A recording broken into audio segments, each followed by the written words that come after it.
Hi hello good morning. സാധാരണ ചീര കിട്ടിയാൽ പെട്ടെന്ന് നമ്മുടെ മനസ്സിലേക്ക് വരുന്നത് ചീര തോരനാണ് അല്ലേ? ഇന്ന് ഞാൻ ചീര അവിയലാണ് ഉണ്ടാക്കുന്നത്. ചീര അവിയൽ ഉണ്ടാക്കാൻ വേണ്ടിയിട്ട് നമ്മൾ ചുമന്ന ചീര മാത്രമാണ് ഉപയോഗിക്കാറ്. ആദ്യം തന്നെ ചീരയുടെ തണ്ടിൻ്റെ വേരിൻ്റെ ഭാഗം ഒന്ന് കട്ട് ചെയ്ത് കളയാം. പിന്നെ ഇലകൾ അധികമില്ലാത്ത തണ്ടിൻ്റെ ഭാഗം നമ്മളൊന്ന് മുറിച്ച് മാറ്റുന്നുണ്ട്. ചീര നന്നായി കഴുകി വൃത്തിയാക്കിയതിന് ശേഷം നമ്മൾ എടുത്തു വെച്ചിരിക്കുന്ന തണ്ടിൽ നിന്ന് നാര് സെപ്പറേറ്റ് ചെയ്യാനുണ്ട്.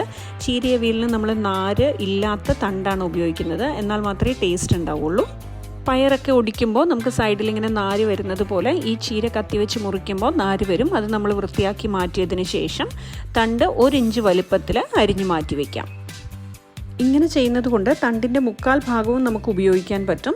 വേരിനോട് ചേർന്നുള്ള 1/4 ഭാഗം മാത്രമേ മുറിച്ചു മാറ്റേണ്ട ആവശ്യം വരുള്ളൂ. അങ്ങനെ തണ്ട് മുഴുവൻ നമ്മൾ ക്ലീൻ ചെയ്ത് നാര് സെപ്പറേറ്റ് ചെയ്തപ്പോഴേക്കും ഏകദേശം ഇത്രയും നാര് വേസ്റ്റ് നമുക്ക് കിട്ടിയിട്ടുണ്ട്. അതിനുശേഷം തണ്ടിനോട് ചേർന്നുള്ള ഇലയുടെ ഭാഗം നമുക്ക് അരിഞ്ഞെടുക്കാം. നമ്മൾ തോരനൊക്കെ അരിയുന്നത് പോലെ വളരെ പൊടിയായിട്ട് അരിയേണ്ട കാര്യമില്ല അവിയലിന്.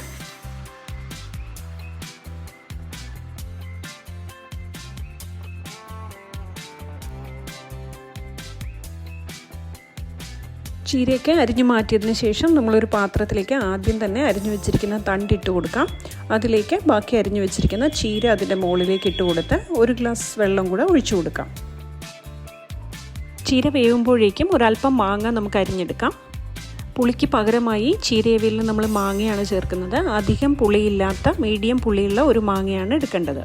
ഒരു മാങ്ങയുടെ തോല് ചെത്തി അതിലൊരു മെത്തപ്പൂള് മുഴുവനാണ് ഞാൻ ചെറുതായി അരിഞ്ഞ് ഈ ചീരയിലേക്ക് ഇട്ട് കൊടുക്കുന്നത്. മാങ്ങ ഇട്ടതിന് ശേഷം നമ്മൾ അടച്ചു വെച്ച് സിമ്മിൽ വെച്ചിട്ട് ഒരു 5 മിനിറ്റ് വീണ്ടും വേവിച്ചെടുക്കാം. മാങ്ങ വേവുമ്പോഴേക്കും മിക്സിയുടെ ജാറിലേക്ക് ഒരു 4-5 അല്ലി ചുമന്നുള്ളി, ഒരു 1/2 ടീസ്പൂൺ ഉപ്പ്, 1/4 ടീസ്പൂൺ മഞ്ഞൾപ്പൊടി, 1/2 ടീസ്പൂൺ മുളക് പൊടി ഇത്രയും ഇട്ട് കൊടുക്കാം. അതിലേക്ക് അരമുറി നാളികേരം ചുരണ്ടിയതും കൂടെ ചേർത്ത് വെള്ളം ഒഴിക്കാതെ ഒന്ന് അരച്ചെടുക്കാം. നമ്മൾ തോരനൊക്കെ അരയ്ക്കുന്ന അരപ്പിനേക്കാൾ ഒരല്പം കൂടി അരഞ്ഞിരിക്കണം.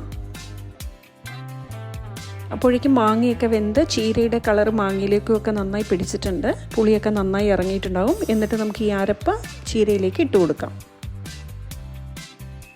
അരപ്പിൻ്റെ പച്ചമണം മാറുന്നതിന് വേണ്ടിയിട്ട് നമുക്ക് അടച്ചു വെച്ച് ഒരു 2-3 മിനിറ്റ് ഒന്ന് വേവിച്ചെടുക്കാം. ഉപ്പും പുളിയും ഒക്കെ നോക്കി പാകത്തിന് ഉറപ്പ് വരുത്തിയതിന് ശേഷം നമുക്ക് ഈ അരപ്പ് ചീരയിലേക്ക് നന്നായി മിക്സ് ചെയ്ത് കൊടുക്കാം. അരപ്പിൻ്റെ പച്ചമണമൊക്കെ മാറി വെള്ളമൊക്കെ വറ്റി വരുമ്പോഴേക്കും ചീരയവിയൽ റെഡി ആയിട്ടുണ്ടാകും.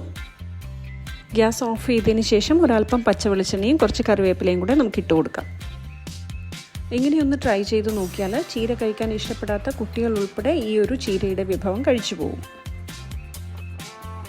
ഇനി മറ്റൊരു നാടൻ വിഭവമായിട്ട് നമുക്ക് അടുത്ത ആഴ്ച കാണാം. Thanks for watching.